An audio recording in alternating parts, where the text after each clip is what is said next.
గారి చైర్మన్ వేయడము, అందులో ఈరోజు మాకందరికీ ఒక మినిమం వేస్ అడ్వైజరీ బోర్డ్ డైరెక్టర్గా మాకంతా అవకాశం ఇచ్చిన ముఖ్యమంత్రి గారికి, అలాగే మా పేర్లు కానీ మా మా ఇండస్ట్రీస్ తరపు నుంచి వచ్చిన ప్రొఫెసర్స్, తర్వాత ఇండస్ట్రీస్ నల్సర్ మేడం వీరందరికీ మాకు జనక్ ప్రసాద్ గారి నాయకత్వంలో పనిచేయడం చాలా అదృష్టంగా భావిస్తూ, ఈరోజు పైన మీటింగ్లో ఒక మాట చెప్పాడు.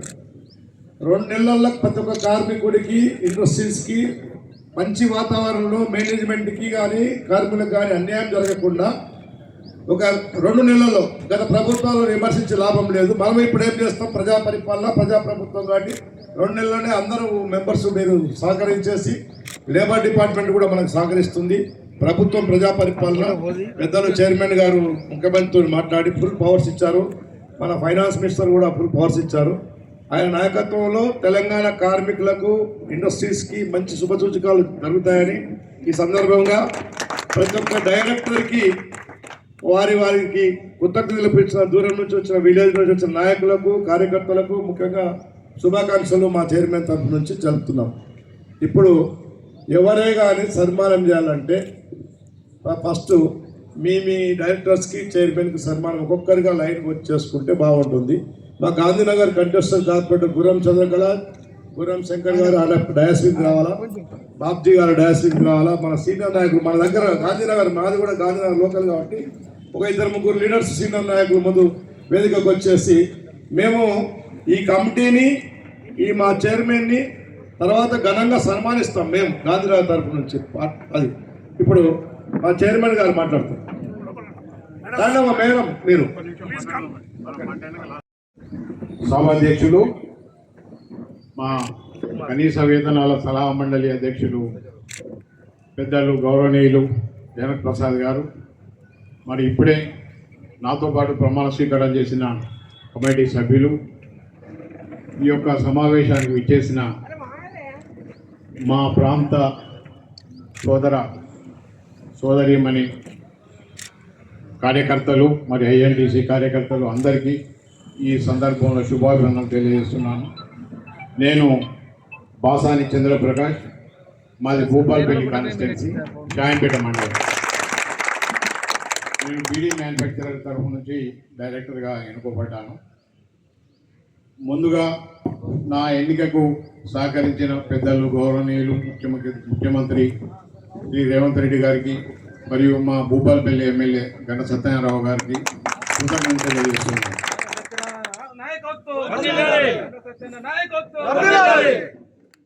అదేవిధంగా మేమందరం చైర్మన్ వాళ్ళ అనుభవాలని వారి సందేశాన్ని ఇస్తారు.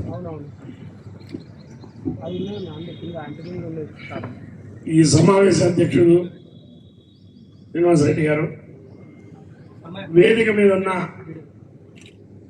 కనీస వేతనాల సలహా బోర్డు డైరెక్టర్లు, వివిధ ప్రాంతాల నుంచి వచ్చినటువంటి కార్మిక నాయకులు, కాంగ్రెస్ నాయకులు, సోదరీమణులు, ప్రధానంగా దాదాపు 13 మాసాల కింద రేవంత్ రెడ్డి గారి నాయకత్వంలో కాంగ్రెస్ ప్రభుత్వం తెలంగాణలో వచ్చింది. ప్రభుత్వం రాగానే ఎన్నో సమస్యలు ఉన్నప్పటికీ కూడా ముఖ్యమంత్రి గారు చాలా విజన్తో 25% మంది కార్మికులు ఉన్నటువంటి రాష్ట్రంలో వేతనాలు పెరగలేదు, వేతనాలు పెంచాలనే ఉద్దేశంతో సింగరేణిలో కార్మిక నాయకుడిగా ఉన్న నన్ను చైర్మన్ చేసేందుకు వారికి ప్రప్రథమంగా ధన్యవాదాలు. ఇంకొక ప్రధానమైన విషయం ఏంటంటే, ముఖ్యమంత్రి గారు, ఉప ముఖ్యమంత్రి గారు, పరిశ్రమల శాఖ మంత్రి శ్రీధర్ బాబు గారు, ప్రధానంగా రాష్ట్ర ప్రభుత్వ సలహాదారు వేముల నరేందర్ రెడ్డి గారు దూరదృష్టితో ఈ రాష్ట్ర ప్రభుత్వ గౌరవం పెరగాల. గతంలో కార్మికులు విపరీతమైన నష్టపడ్డారు 10-12 ఏళ్ళు.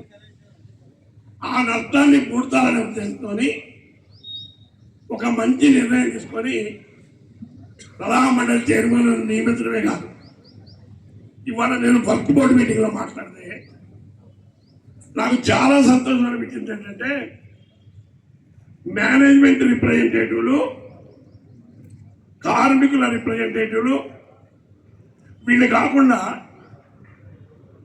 వేతనాలు పెంచడంలో expert committee, economic and social studies ప్రొఫెసర్లు, నల్సార్ యూనివర్సిటీ ప్రొఫెసర్లు, అదేవిధంగా అంతర్జాతీయ కార్మిక సంఘం నుంచి ILO నుంచి వచ్చినటువంటి ఇద్దరు ఆఫీసర్లు ఈ కమిటీలో పెట్టడం అనేది నిజంగా ప్రభుత్వ దూరదృష్టికి నిదర్శనం. ఇవాళ జీతాలు పెంచడం వల్ల వస్తువులు ఉత్పత్తి పెరుగుతాయి, కార్మికుల లివింగ్ కండిషన్ మంచిగా ఉంటుంది, కొత్త పరిశ్రమలు వస్తాయి, ప్రొడక్టివిటీ పెరుగుద్ది, కార్మికుల పర్చేజ్ కెపాసిటీ పెరుగుద్ది, మనీ సర్క్యులేషన్ అయింది, ఆర్థిక అభివృద్ధి జరుగుతుంది. ఎకనామిక్ థియరీ అది. ఇవాళ 10 ఏళ్లలో మీరు ఆలోచించండి, గవర్నమెంట్ క్రిటిసైజ్ చేయాలా చేయొద్దానని పక్కా పెడితే కేంద్ర ప్రభుత్వం 300% ఇన్ఫ్లేషన్ పెరిగితే జీవన విధానం అస్తవ్యస్తమైంది. అటువంటి పరిస్థితి లేకుండా మన రాష్ట్రంలో ఎకనామిక్ యాక్టివిటీ పెంచాలంటే వస్తుత్పత్తి జరగాల, వస్తుత్పత్తి జరగాలంటే ఇండస్ట్రీ ఉండాలా, ఇండస్ట్రీ ఉండాలంటే కార్మికులు ఉండాలా, కార్మికులు ఉండాలంటే వాళ్ళ జీవన విధానం మంచిగా ఉండాలి. ఈ చైన్తో మినిమం వేజ్ ఫిక్స్ చేయాలని నిర్ణయం చేసినాం. దైవవశాత్తు అన్ని గ్రూపులను కూడా ఏకాభిప్రాయం ఇచ్చినాం. మేము ఎట్టి పరిధిలో జీతాలు పెంచాలా, రాష్ట్ర ప్రభుత్వం గౌరవం పెరగాల, పరిశ్రమలు రావాలా, కార్మికులు జీవన విధానం మంచిగా ఉండాలి. ఇది ఆబ్జెక్ట్. ఈ ఆబ్జెక్ట్ ఫుల్ఫిల్ చేయడం కోసం తప్పకుండా ఇప్పుడు చాలా మంది చెప్పారు వాళ్ళ జీవన విధానం బాగాలేదు. కొన్ని వందల వేల ఇండస్ట్రీస్లో వేజెస్ పేమెంట్ చేయట్లేదు, ఎన్ఫోర్స్మెంట్ లేదు. గతంలో లా డిపార్ట్మెంట్ని అదేవిధంగా లేబర్ డిపార్ట్మెంట్ కూడా బలహీనమైన వాస్తవం. దాన్ని కూడా రిజర్వేట్ చేసి మనకి ఏ టాస్క్ అయితే గవర్నమెంట్ ఇచ్చిందో ఆ టాస్క్ని ఫుల్ఫిల్ చేసినట్టయితే బాగుంటుందనే ఉద్దేశం. తద్వారా ప్రభుత్వ ఇమేజ్ పెరిగి రానున్న రోజుల్లో కాంగ్రెస్ పార్టీ మాత్రమే కార్మికులకి, బలహీన వర్గాలకి, బడుగు వర్గాలకి, అదేవిధంగా పారిశ్రామిక అభివృద్ధికి తోడ్పడుతుందనే అభిప్రాయం తీసుకొచ్చినట్టయితే బాగుంటుందనే ఉద్దేశంతో ఉన్నాం. అంతేకాకుండా ఇవాళ పెద్ద పరిశ్రమల్లో కూడా కార్మికుల వేతనాల విషయంలో కొంత ఇబ్బంది పడతాం. వాళ్లకున్న మేధా సంపత్తిని కార్మిక వర్గాన్ని తెలివిగా మోసం అంటానికి వీలేదు, కానీ పక్కదారి పట్టించి వాళ్ళ వేజెస్ తక్కువ ఇస్తాను. దాని విషయంలో కూడా ఎన్ఫోర్స్మెంట్ చేయాల్సిన బాధ్యత. విషయం నేను ముఖ్యమంత్రి గారికి, ఉప ముఖ్యమంత్రి కూడా చెప్పిన, ఖచ్చితంగా వాళ్ళు ఫ్రీ హ్యాండ్ ఇచ్చారు. మీరు జీతాలు పెంచండి, పరిశ్రమలు రప్పియండి, మా గవర్నమెంట్ పెంచండి, మీకు ఫ్రీ హ్యాండ్ అని చెప్పి. కాబట్టి కొద్ది గొప్ప కార్మిక లోకంలో అనుభవం ఉన్న నాకు వేయటం వల్ల ఇప్పుడు వచ్చిన మెంబర్లను కూడా నేను చూసిన నిజంగా చాలా ప్రాక్టికల్గా ఉన్నా. నేను ఫస్ట్ మీటింగ్కి భయపడ్డా. మేనేజ్మెంట్ వాళ్ళు ఒకరి దగ్గర మాట్లాడతారు, లేదా మన దాంట్లో కూడా డిఫరెన్స్ ఆఫ్ ఒపీనియన్ ఉంటారు, ఐడియాలజికల్ ప్రాబ్లం ఉంటుందని నేను మన ఏఐటీసీ నాయకుడు నిజంగా ప్రాక్టికల్గా మాట్లాడండి. వాళ్ళ ఐడియాలజికల్గా ఆయన ఒక సిద్ధాంతం, మాదొక సిద్ధాంతం.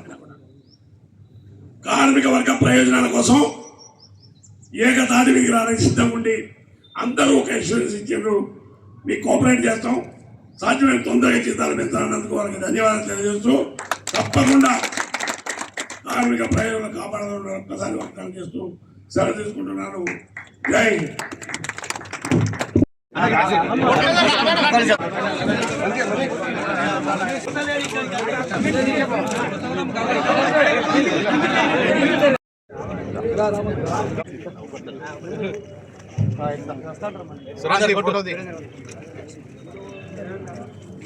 ఆగురా ప్రభాకర్ అయిపోయింది వాళ్ళు అయిపోయింది మీరు పోతాడు వాళ్ళు అయిపోయినాక వాళ్ళది కానీ రాదే వాళ్ళది కానీ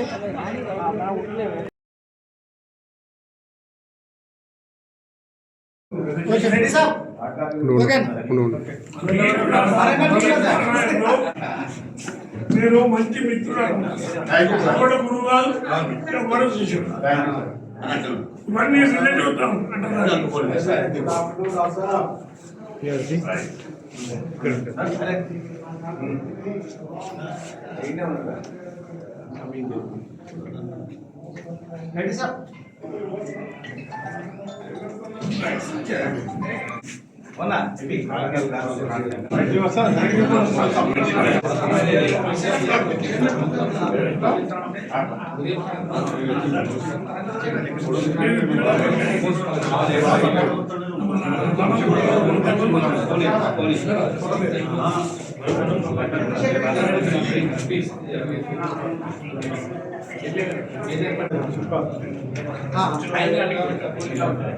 షిప్ అయింది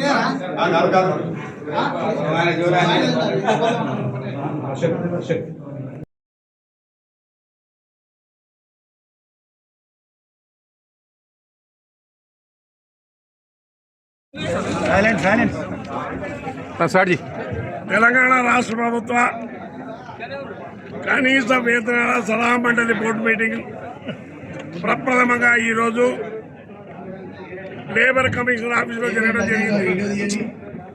తెలంగాణ రాష్ట్రంలో ఉన్న 1,20,00,000 మంది కాంట్రాక్ట్ కార్మికుల జీతాలు పెంచడం కోసం తెలంగాణ రాష్ట్ర ప్రభుత్వం రేవంత్ రెడ్డి గారి నాయకత్వంలో కమిటీని నిర్మాణం చేయడం జరిగింది. ఆ కమిటీ రానున్న రోజుల్లో 1,20,00,000 మంది కార్మికుల జీతాలు పెంచే విధంగా నిర్ణయం తీసుకుంటాం. గతంలో 12 సంవత్సరాల నుంచి తెలంగాణ రాష్ట్రంలో, అంతకుముందు 2 సంవత్సరాలు ఆంధ్రప్రదేశ్లో, 10 సంవత్సరాలు తెలంగాణలో కనీస వేతనాలు పెంపుకు నోచుకోలేదు. కార్మికులు దుర్భర జీవితాలు అనుభవించే పరిస్థితి ఏర్పడింది. రకరకాల కారణాలు చెప్పి కార్మికులను ఇబ్బంది పెట్టడం జరిగింది. భారతదేశంలో అన్ని వర్గాల వాళ్ళ జీతాలు పెరిగినాయి తప్ప ఈ కాంట్రాక్టు అవుట్సోర్సింగ్ కార్మికుల జీతాలు పెరగలేదు. ఈ ప్రభుత్వం వచ్చిన తర్వాత ఆ ఇంపార్టెన్స్ గుర్తించి రానున్న రోజుల్లో 100 డేస్లోనే మేము జీతాలు పెంచాలని ఆలోచిస్తున్నాం. తప్పకుండా వాళ్ళ జీతాలు పెంచి ఇటు పరిశ్రమల అభివృద్ధి కోసం, అటు వస్తువుల ఉత్పత్తి కోసం, కార్మికుల జీవిత విధానం బాగుపడటం కోసం కృషి చేస్తామని, అదే మొదటి మీటింగ్లో మేనేజ్మెంట్ సైడ్ మెంబర్లు కానీ, కార్మిక వర్గ సైడ్ మెంబర్లు కానీ, ఇంటర్నేషనల్ లేబర్ ఆర్గనైజేషన్ సంబంధించిన మెంబర్లు కానీ, తటస్థంగా ఉన్నటువంటి ఎక్స్పర్ట్ మెంబర్లు కానీ కమిటీకి పూర్తి సహాయ సహకారాలు అందిస్తామని తెలియజేశారు. వాళ్ళ సలహా మేరకు తప్పకుండా జీతాలు పెంచి జీవోలు ఇష్యూ చేపించి గెజిట్ పబ్లికేషన్ చేపించి వాళ్ళ జీవితంలో రేవంత్ రెడ్డి గారి నాయకత్వంలో వెలుగు నింపుతామని తెలియజేస్తున్నాం.